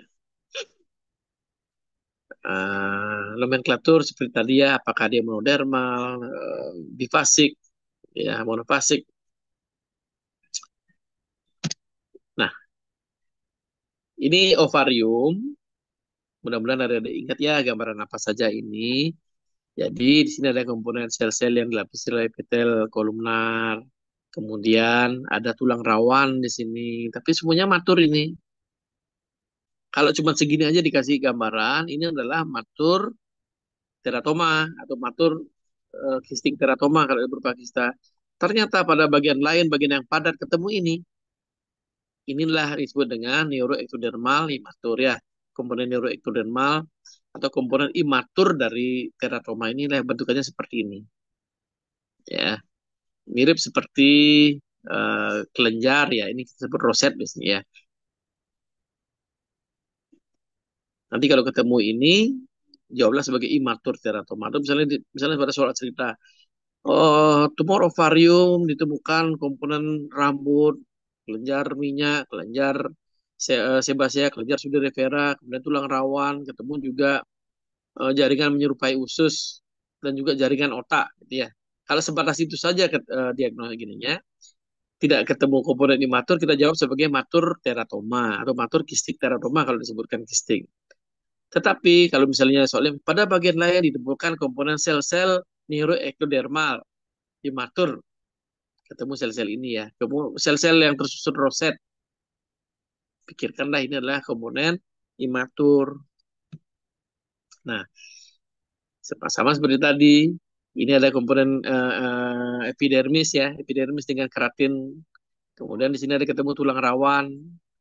Di sini juga ada ketemu struma. Struma itu tiroid ya, kelenjar-kelenjar tiroid. Kemudian ketemu tulang rawan. Di sini ketemu sel-sel pseudostratified bersilia, berarti ini adalah dekat dengan saluran nafas. Ada tulang rawan saluran nafas, ada komponen tiroid, berarti di organ leher ini ya, organ leher ketemu ini. Nah, tetapi pada gambar ini tidak ditemukan adanya komponen imatur, tidak ketemu neuroektodermal seperti yang ini. Tidak ketemu yang ini. Jadi jawabannya adalah matur teratoma. Ya. Kemudian untuk teratoma sih sepertinya itu saja ya. Kalau misalnya ketemu cuma ini saja ketemu ya epidermis ini saja ketemu, tidak ketemu yang lain. Kita boleh nyebutnya teratoma, tetapi lebih umum kita menyebutnya sebagai kalau di ovarium ya kita sebut sebagai epidermoid cyst. Kalau misalnya ketemu epitel squamous dengan keratin-keratin ini, tetapi di sini ada folikel rambut itu punyanya dermis, kita sebut sebagai dermoid cyst. Kalau ketemu ini saja, ketemu apa namanya jaringan tiroid di dalam ovarium, hanya ini saja ketemu, kita sebut sebagai struma ovarii. Ya, dia juga bagian dari teratoma, tetapi yang monofasik. Ini adalah kistik teratoma ya, bentukannya kista, ada gigi, ada rambut, ya, ada bagian padat, ada lemak. Kita sudah ketemu nih adanya rambut, adanya ini komponen ektodermal. Kemudian juga ketemu lemak dan lain-lain, ada gigi, ini adalah komponen gigi atau tulang ini ya. Ini adalah komponen mesodermal. Dua komponen yang kita sudah ketemu, kita sebut sebagai teratoma, kistik teratoma. Kalau secara pemeriksaan histopatologi kita tidak ketemu komponen imatur, kita sebut sebagai matur kistik teratoma.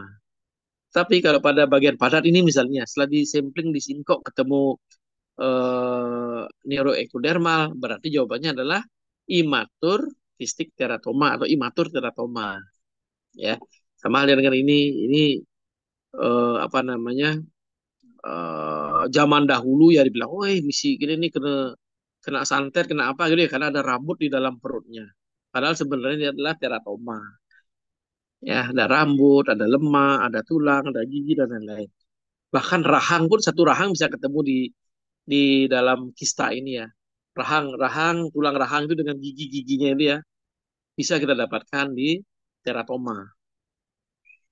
Jaringan mata, jaringan tulang, jaringan otak itu bisa kita ketemu di sini. Ya, ini yang saya sebutkan tadi dermoid cyst. ketemu epidermis, ketemu komponen dermis, ada folikel rambut, ada kelenjar sebasea. Ini ada apokrin. Jadilah dia dermoid cyst, makroskopisnya seperti ini. Kista biasanya tipis ya, ada rambut. Kita dari sini udah kita berpikir, ini sepertinya dermoid cyst. Tapi kalau ketemu bagian yang padat, apalagi ketemu tulang atau gigi bagian keras, kita berpikirnya adalah teratoma. Dan dari makroskopis kita sudah bisa menduga-duga ya, ini teratoma. Tapi apakah matur atau imatur, kita perlu pemeriksaan histopatologi. Nah, topik terakhir kita hari ini adalah disgerminoma. Disgerminoma itu adalah tumor padat. Tumor padat bisa dia permukaannya licin, bulat seperti tadi ya pada serus mucinus itu, tapi padat, tidak berupa kista ya. Bisa juga berbenjol-benjol begini, berdungkul-dungkul begini. Tetapi bagian luarnya masih dilapisi kapsel. Masih licin di luarnya, tapi berbenjol-benjol gitu ya. Seperti ini makroskopisnya. Dia creamy white. Creamy white itu seperti apa ya? Seperti white coffee lah. Kalau kita seduh white coffee, ke inilah bentuknya dia, warnanya. Dan bisa ditemukan fokus nekrotik dan perdarahan. Ini fokus perdarahan ya, ini nekrotik. Nah, secara mikroskopis biasanya kita dapatkan sel-sel berbentuk bulat, relatif monomorf ya. Artinya ukuran selnya, bentuknya hampir sama pada seluruh sel, sekalipun sedikit bervariasi ya, artinya pleomorfiknya rendah ya. Kemudian sitoplasmanya bisa jernih, bisa eosinofilik. Yang jernih ya, ada bagian yang eosinofilik nih, eosinofilik ya, agak kemerahan. Ada yang jernih ya. Kemudian yang menandakan bahwa dia itu ganas adalah kita akan menemukan mitosis. Ini mungkin ya mulai tanda mitosis, ini mitosis ya, sekalipun belum tidak seperti mitosis yang klasik yang seperti kembang yang bisa kita sebut ya. Kemudian gambaran yang khas dari diskerminoma adalah adanya septa-septa ini. Inilah septa yang merah-merah nih ya. Septa jaringan ikat. Ya, sehingga dia membentuk lobulus-lobulus begini. Dan pada septa ini terdapat sebukan sel-sel radang. Sebukan artinya diinfiltrasi, artinya keluar sel-sel radang di sana. Ada respon radang terhadap tumor ini. Ya, ini sel yang berwarna gelap ini, yang kecil ini adalah limfosit. Inilah gambaran khas. Jadi dalam satu tumor mungkin dia masih ada komponen septa-septa yang tidak ada infiltrasi sel limfosit ya, tetapi sebagian lainnya akan ada ini. Karena inilah gambaran khas atau gambaran klasik dari suatu diskerminoma. Tumor padat terdiri dari sel-sel bentuk bulat, relatif monomorf, kemudian ada septa-septa yang diserbuki oleh sel-sel limfosit. Sitoplasmanya bisa jernih, bisa eosinofilik. Dan cenderung banyak eosinofiliknya ya. Apa namanya, sitoplasmanya cenderung banyak. Tidak sempit sitoplasmanya. Nah, itu adalah slide terakhir dari perkuliahan untuk tumor ovarium. Kita lanjutkan dengan diskusi. Silakan bagi adik-adik yang sudah punya pertanyaan, silakan ditanyakan. Mau menanyakan tentang makroskopisnya, mikroskopisnya, tetapi mungkin tidak perlu kita membahas tentang insidensinya berapa persen sih, tidak terlalu gini ya. Karena angka insidensi itu berubah-ubah. Sama halnya dengan antara serus dan mucinus, mana sih lebih banyak?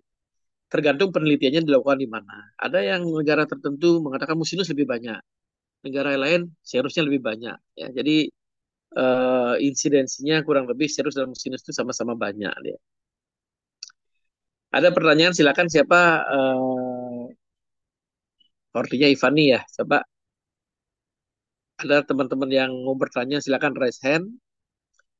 Bertanya ke siapa, pertanyaannya apa, nanti kita akan berjawab. Pertanyaan satu-satu aja ya, satu pertanyaan, satu jawab. Satu pertanyaan langsung kita jawab. Silakan. Artinya dipandu untuk yang mau bertanya atau mau persiapan praktikum besok. Slide apa saja sih yang kita punya? Ya, sebenarnya kalau slide yang kita punya sudah dijelaskan tadi dari uterus itu oleh dokter ini sudah dijelaskan. Satu, kita punya leiomioma, ganasnya leiomyosarkom. kemudian ada adenomyosis, kemudian ada CA endometrioid. Ya.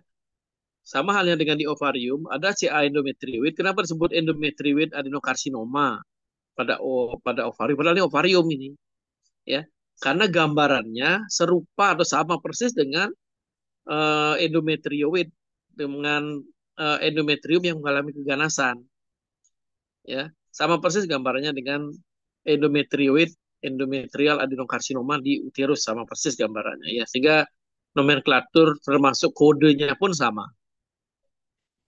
kode morfologinya. Ada pertanyaan? Silakan. Mohon izin dokter untuk memandu sesi diskusi. Bagi rekan-rekan yang ingin bertanya mengenai slide yang sudah dijelaskan tadi oleh Dokter Yani dan Dokter Jati, ataupun memiliki pertanyaan mengenai praktikum besok, dipersilakan untuk raise hand. Terima kasih.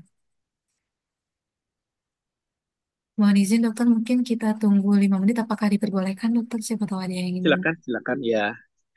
Oke dokter. Sambil berpikir mau menanyakan apa gitu ya, silakan. Sambil bertanya, sambil apa namanya, memikirkan apa yang mau ditanya. Dari saya penekanannya adalah pada musinus adenokarsinoma itu banyak-banyaklah mengambil sampel. Siapa tahu ya ada yang nantinya setelah jadi dokter meneruskan ke patologi anatomi gitu ya. Atau berpikiran masuk ke obgyn gitu misalnya. Ketemulah musinus. Ini kira-kira jinak apa ganas nih? Bisa berdiskusi dengan dokter patologinya misalnya. Siapa tahu dokter patologinya lupa gitu ya. Dok, ini udah banyak dok sampelnya. Ada nggak kemungkinan ke arah ganas gitu misalnya ya. Tadi kita akan melihat, oh ini musinus ini. Kita akan lebih banyak mengambil sampel. Sebentar ya, saya potong ulang lagi kalau memang secara klinis curiga ganas gitu misalnya. Misalnya CA125-nya tinggi gitu ya. Kalau kalau tumor ovarium misalnya CA125 tinggi, kita sampling lagi nih, sampling tunggu lagi 2 hari, selesai slide-nya, selesai kita lihat di mikroskop, ternyata ada komponen ganas. Itu pentingnya kita berkolaborasi, berdiskusi dengan klinisi ya. Jadi kalau secara klinis ganas misalnya, oh, ada perlengketan, ada tanda-tanda metastasis misalnya, kita harus harus gini, di histopatologi kita tidak boleh ngotot bahwa nah ini pasti jinak, ini tidak mungkin ganas, tidak boleh ya. Kita lalu oh sebentar ya, saya periksa lagi, saya lakukan potong ulang lagi gitu misalnya. Dari sana kita akan ketemu diagnosa akhir nantinya. Karena apa? Apapun yang kita lakukan, yang klinis lakukan itu adalah yang terbaik buat pasien. Karena kalau misalnya jinak, dia akan dibiarkan, ternyata ganas, dia akan menyebar, tumor-tumornya akan menyebar ke organ-organ lain, nanti stadiumnya akan menjadi stadium 4 dan ini. Ya. Kalau misalnya ternyata klinisnya bilang ganas, kita ketemunya jinak, sudah kita sampling, kita bilang jinak. Sekarang kembali ke klinisi, mau diapakan pasien ini? Mau observasi atau bagaimana? Biasanya sih klinisi akan percaya dengan jawaban PA. Dia akan observasi, dilihat, oh ternyata ada perkembangan di organ lain nih, diambil organ lain, di biopsi lagi ya, dikirim ke PA. Kita periksa lagi, oh ternyata ganas, barulah kemudian di terapi, apakah di kemoterapi, di radiasi, imunoterapi, dan lain-lain. Tergantung dari jenis tumornya, tergantung dari stadiumnya, tergantung dari perkembangan teknologi terapi terkini. Ya, itu untuk musinus ya. Sama halnya dengan teratoma, disgerminoma, dan lain-lain ya. Itu kami dari patologi sepertinya tidak menguasai tentang terapinya apa sih terapi, tapi secara umum terapinya adalah mengangkat tumor sebanyak mungkin, radiasi, kemoterapi, imunoterapi, dan terapi-terapi penunjang lainnya. Tetapi kembali ke stadium, ada stadium yang inoperable. Kalau udah stadium inoperable, itu tidak akan dilakukan operasi. Paling sampling biopsi, kita bilang ganas, penanganannya adalah kemoterapinya dimaksimalkan. Kalau memang dia ada tempat untuk radiasi, radiasinya dimaksimalkan. Kalau misalnya dia memang ada imunologinya, terapi imunologinya akan dilakukan. Ya, itu ya untuk terapi kan mungkin klinisi nantinya. Dan juga ini untuk diagnosa kasus yang seperti ini mungkin terapi itu hanya untuk apa namanya pengetahuan untuk adik-adik saja. Ya, pengetahuan umum ya. Karena untuk dokter umum tidak akan melakukan terapi terhadap pasien ini, pasien-pasien seperti ini ya. Operasi pun mungkin tidak, tetapi sekadar adik-adik tahu bahwa di ovarium itu ada tumor apa saja, di uterus itu ada tumor apa saja. Bagaimana sih gambarannya? Bagaimana sih eh, perangai dari sel-selnya? Ya dari sana kita akan tahu, oh ini selnya sepertinya ganas. Ya kok sepertinya ganas nih. Bagaimana sih kemungkinan penyebarannya? Lewat apa sih penyebarannya? Seperti itu ya. Silakan kalau ada yang bertanya atau tidak mengerti tentang apa, misalnya saya kok kurang paham tentang yang dijelaskan tentang apa misalnya tentang liumiusarkom, silakan nanti kan dijelaskan ulang oleh dokter ya. Atau misalnya saya tidak mengerti tentang teratoma, saya akan jelaskan tentang teratoma. Silakan. Atau ada tambahan dari dokter Yeni, silakan.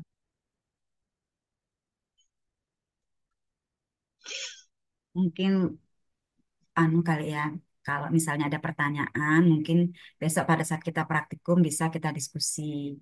Cuman sama dengan dokter Jati, penekanannya adik-adik tuh supaya nggak bingung dari awal saya memberi materi perkuliahan, itu saya tekankan sekali asal dari jaringan.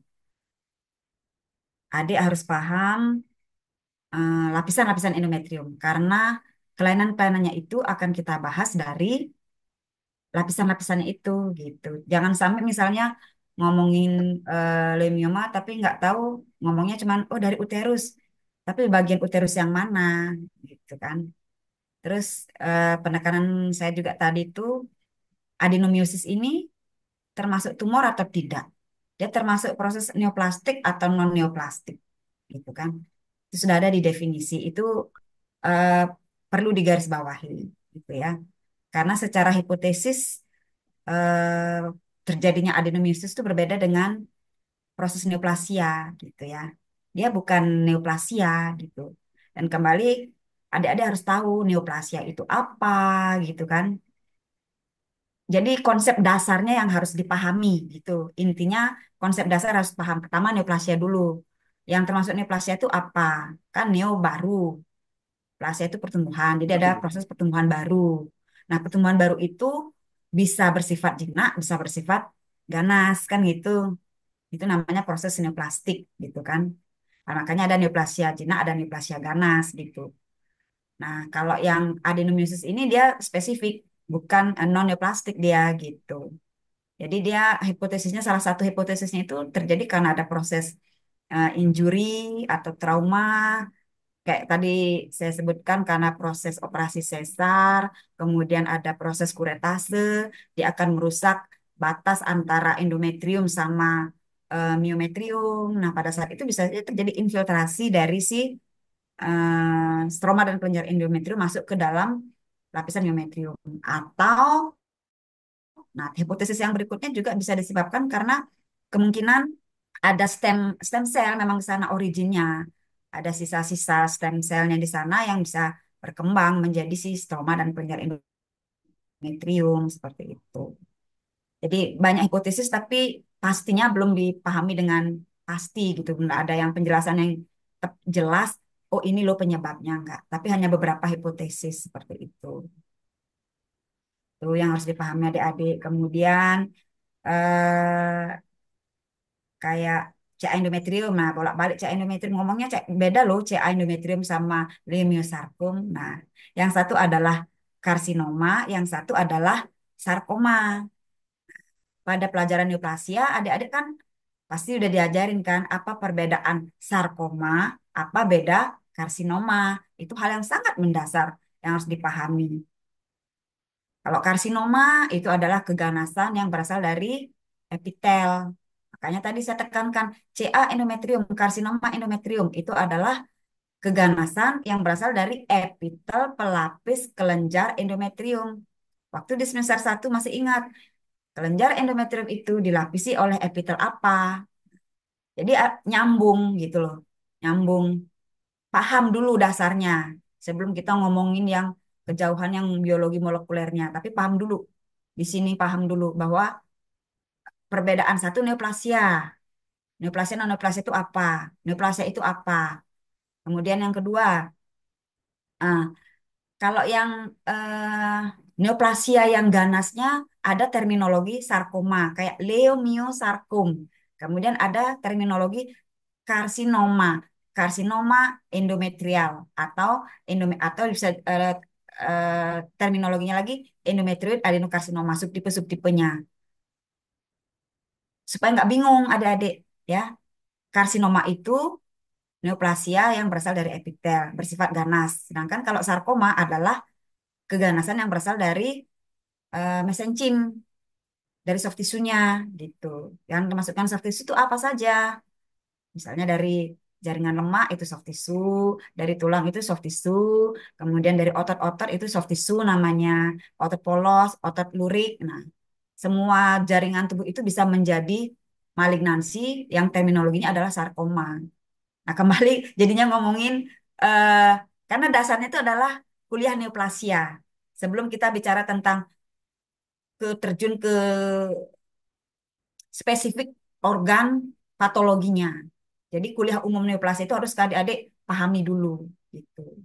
Nanti dibuka-buka lagi ya ininya apa kuliah neoplasianya itu ya. Kayak tadi Dokter Jati juga sudah menjelaskan kan ciri-ciri daripada sel epitel yang mengalami malignansi. Kayak tadi N per C rasio meningkat. Yang maksud dengan N per C rasio itu apa? Perbandingan antara nukleus sama sitoplasmanya gitu. Kromatinnya tadi. Nah itu ada di kuliah neoplasia. Itu dilihat lagi nanti ya. Biar besok ketika melihat praktikum bisa tahu bedanya. Itu aja sih tambahan dari saya. Bagaimana, ada pertanyaan? Memang topiknya sih sebenarnya agak berat gitu ya. Kalau dijelaskan semua atau dipraktikumkan semua terlalu banyak sebenarnya ya. Mungkin kita aja untuk organ ini satu semester kita belajar setiap hari. Kalau untuk adik-adik, untuk apa namanya dasar-dasar untuk di dokter umum, saya rasa yang superficial sudah cukup lah segini ya. Tahu yang seperti ini sudah cukup. Bahwa di dalam perut, di dalam ovarium itu bisa ada rambut, bisa ada tulang, bisa ada gigi, ada rahang, ada otot, ada otak dan segala macam bisa di sana. Ya, tumor pun di uterus, di ovarium, di organ manapun ya ada tumor jinaknya, ada tumor ganasnya, dan di beberapa organ itu ada yang tengah-tengah yang kita sebut borderline tadi. Dibilang jinak tidak, dibilang ganas tidak, tapi dia berbatasan. Yang kalau dibiarkan dia akan bisa berkembang menjadi ganas. Atau kalau di epitelial itu ada displasia namanya ya.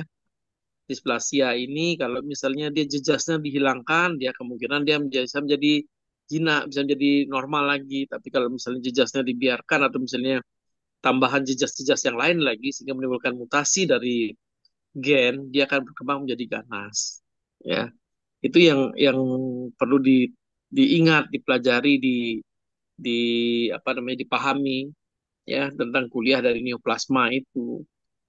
Makanya kuliah histologi, kemudian eh, neoplasma dan nomenklatur sampai akhirnya patologi itu adalah satu rangkaian sebenarnya ya. Sebenarnya mungkin kalau nanti nanti Dokter Suparno tidak bisa memberikan topik neoplasma, mungkin akan kembali lagi ke kami akan memberikan perkuliahan itu ya agar nyambung nanti apa sih yang perlu ditekankan sehingga nantinya pada saat eh, kuliah tentang patologi tentang tumor neoplasma itu ya masih adik-adik bisa mengingat ya. Mungkin Dokter Suparno sudah menjelaskan tapi eh, mungkin adik-adik lupa sehingga pada saat kuliah patologi atau kuliah tentang tumor, tentang neoplasma ini agak agak apa namanya agak ngeblank sedikit gitu. Ya, mudah-mudahan besok pada saat praktikum bisa lebih jelas lagi karena topiknya cuma ada 9 slide ya. 9 slide yang akan kita praktikumkan besok.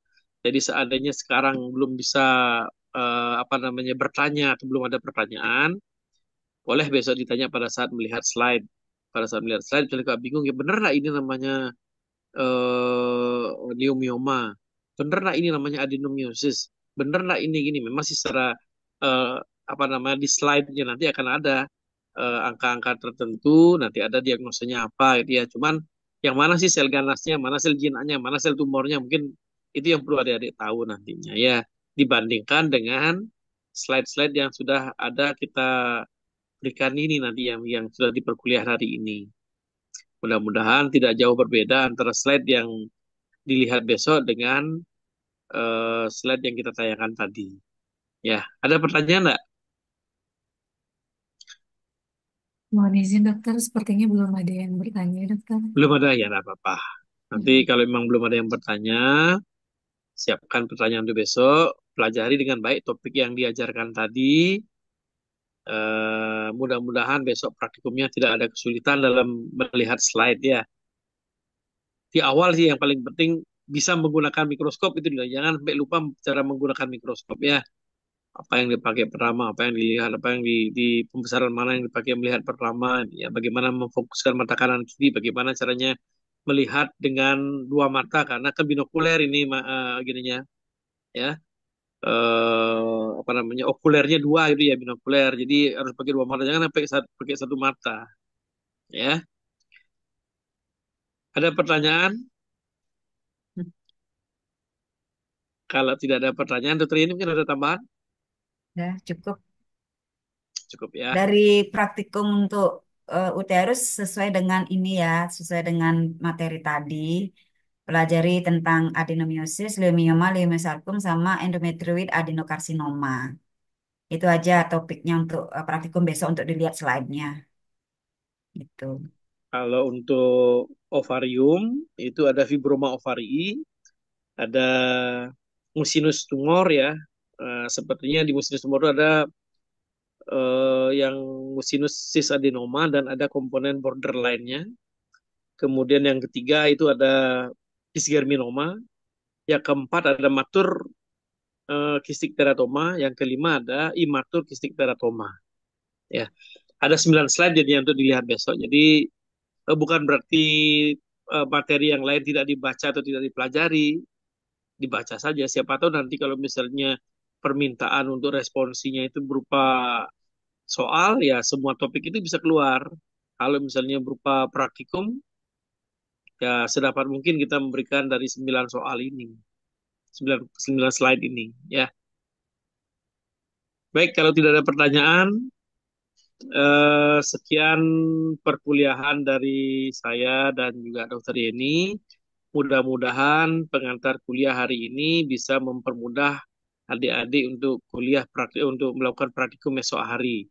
Mudah-mudahan slide-nya bagus besok sehingga lebih jelas dilihat dan mudah-mudahan mikroskop yang dilihat juga bagus ya karena ada beberapa mikroskop yang kurang bagus di lab ya.